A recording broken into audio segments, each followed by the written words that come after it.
तैयारियां अच्छी चल रही है, बहुत शानदार माइक आ गया तो होगा और बड़े रूप में सब डेलीगेट को बुलाया गया है कैटेगरी बना करके।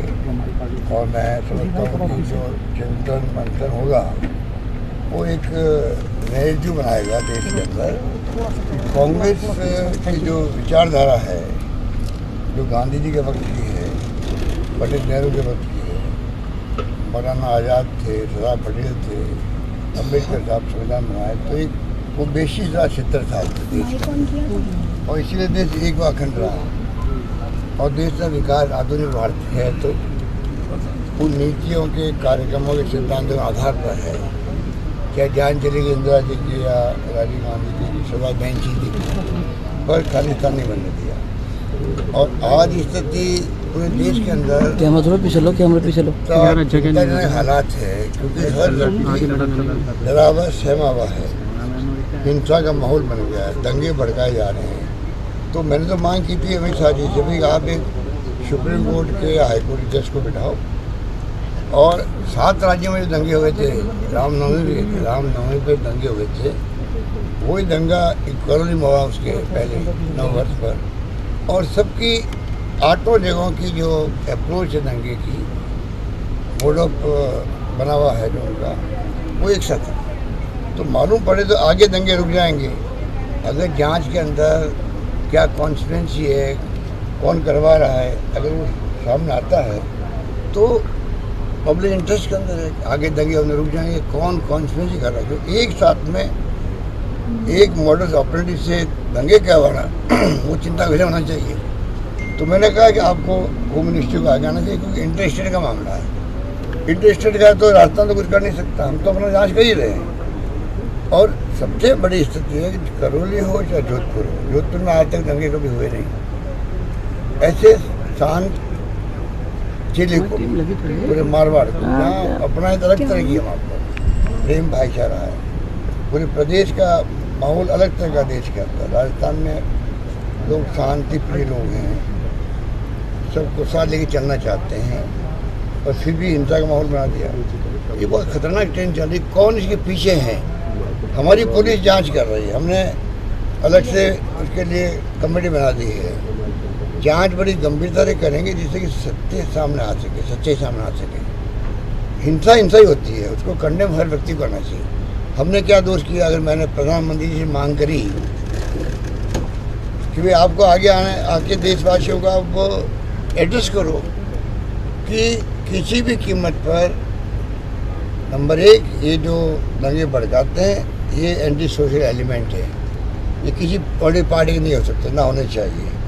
नंबर 2, इनको राज्य सरकारें इनके लिए अलग से, इनके लिए कड़ी से कड़ी कार्रवाई कर, जिससे कि मेरी घटनाएं नहीं हो। प्रधानमंत्री जी को आगे आके राष्ट्र को संबोधन करने में क्या दिक्कत हो सकती है? कई बड़ी पार्टी मांग करे उनसे, ये ऐसा बिंदु है जिसमें प्रधानमंत्री महोदय को खुद को आगे आकर के, ये तो क्या एक अच्छी बात है ना। पता नहीं उनके क्या सलाहकार ने क्या सलाह दे दी होगी, कुछ कारण से वो अभी तक तो उन्होंने ये किया नहीं है। कंडेम करना चाहिए। एक बार उन्होंने किया था जब सरकार बनी थी 14 के अंदर, तब उन्होंने कहा था ये लीचिंग हो रही है, ये एंटी सोशल एलिमेंट है। लोगों ने स्वागत किया उनके स्टेटमेंट को, आज भी लोग भूले नहीं हैं पूरे स्टेटमेंट को। अब वक्त है बहुत बड़ा, पूरे कंट्री के अंदर ये माहौल है। आप देखिए, एक राज्य की पुलिस दूसरे राज्य में जा रही है, क्या क्या तमाशा हो रहा है। पंजाब का, दिल्ली का हम देखा, राजस्थान की पुलिस को दिल्ली तक आना पड़ा। तो अब जो स्थिति बन रही है, आप खुद देख रहे हो कि बहुत ही अजीब स्थिति बन रही है, माहौल अजीब बन रहा है। ये रोकने का वक्त है। उनके दिल्ली राजस्थान की पुलिस आई, 2 जगह स्टे मिली नहीं, कैसे दे सकते हैं? कानून अपना काम करता है, हमारी दृष्टि कर रहा था। हम कभी नहीं चाहेंगे यूपी की तरह फेक एनकाउंटर हो, बुलडोजर चले गरीबों पर। बड़ा आसान काम है, ये आग लगाना आसान होता है, आग को बुझाना बड़ा मुश्किल काम होता है। वो बात लागू होती है इस प्रकार के माहौल बनते वक्त में। सर, कोरोना में 47 लाख लोग मारे जाते हैं। दूसरा, महंगाई इतनी बढ़ गई है, रसोई गैस के दाम बढ़ रहे हैं, उन मुद्दों पर बात नहीं हो रही है। ऐसे कम्युनल इश्यूज आ रहे हैं सामने, तो आप इस कांग्रेस, यही तो बड़ा आरोप है केंद्र सरकार पे भी। पूरा कंट्री हाहाकार कर रहा है। नौजवान समझ नहीं पा रहा हो क्या रहा देश के अंदर। नौकरियां कहाँ चली गई, नौकरियां लग क्यों नहीं रही हमारी। और जो आप देख रहे हो कि जो आर्टिकल आ रहे हैं, जिस प्रकार से शोध हो रहा, रिसर्च हो रही है कि लोग निराश होकर गांव में चले गए हैं। रोजगार मांगने वाले इतने निराश हो गए हैं इस माहौल से कि हमें कोई उम्मीद नहीं है नौकरी की, तो गांव में जाके बैठ रहे हैं। अब वो आप जानते हो कि जब फ्रस्ट्रेशन आता है उनके अंदर तो कई बार कानून की स्थिति बिगड़ती भी है, घटना दुर्घटनाएं होती है, अन्याय उत्पीड़न वो होता है, महिलाओं के साथ में अत्याचार होते हैं। तो ये माहौल को ठीक करने हम सबकी जिम्मेवारी है। इसमें कोई पॉलिटिकल पार्टी की एक ही बात नहीं है, सबको मिलके करना पड़ेगा। तो ये स्थिति बनी हुई है। सर, कानून व्यवस्था पर बीजेपी लगातार सवाल खड़ा कर रही है, कह रही है कि कानून व्यवस्था चौपट हो गया। बीजेपी लगातार ये वो चौपट कर रहे हैं वो लोग। हमारी शिकायत उनसे यही तो है कि राजस्थान में कानून व्यवस्था की स्थिति बहुत ही शानदार रही है। अब ये जो करौली की घटना हुई है, फिर रामगढ़ में मंदिर जब सड़क चौड़ी कर रहे थे तो हमारी बोर्ड उनका ही है, उन्होंने प्रस्ताव पास किया। बीजेपी का बोर्ड है, 35 में से 34 मेंबर पार्षद उनके हैं, वो प्रस्ताव पास कर रहे हैं। उसके बाद में आंदोलन खड़ा कर दिया कांग्रेस के खिलाफ में। ये जो हरकतें हो रही है ये उचित नहीं है। सर, इतनी ज्यादा और केंद्रीय मंत्रियों को, नेताओं को ये कहा जा रहा है कि आप हर इश्यू को लंबा खींचते जाओ, हर इश्यू को लंबा खींचो। करौली अभी तक चल रहा है देश भर के अंदर, जबकि वहाँ घटना 1 घंटे की हुई। जो तनाव हुआ था, दुकानें जलाई गई, 1 घंटे में सब समाप्त हो गया। और आज पूरे देश के अंदर अभी भी करौली का नाम आता है। तो आप अगर तनाव होना एक बात है, कुछ घटनाएं छुटपुट हो गई हो वो दूसरी बात है, तो दंगा भड़कना तीसरी बात है। आज दंगा भड़कने से हम लोग रोकने में कामयाब रहे हैं, ये कोई कम बात है क्या? एक कैजुअलिटी नहीं हो पाई वहाँ पर।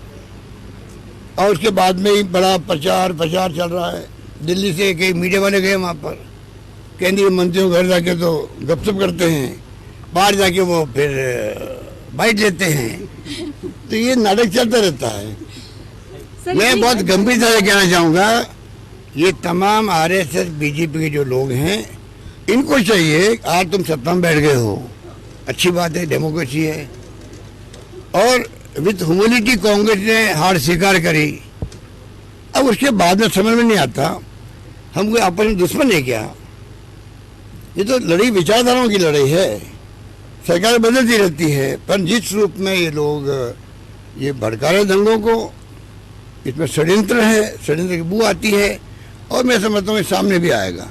केंद्र सरकार अगर आगे आ जाए तो काम आसान हो जाएगा, क्योंकि 7 राज्यों में एक सा तरीके दंगा होना ये मायने रखता है। लेकिन टारगेट राजस्थान ही रहता है सर। राजस्थान तो टारगेट हमेशा रहेगा, पहले से ही वो तो रहेगा।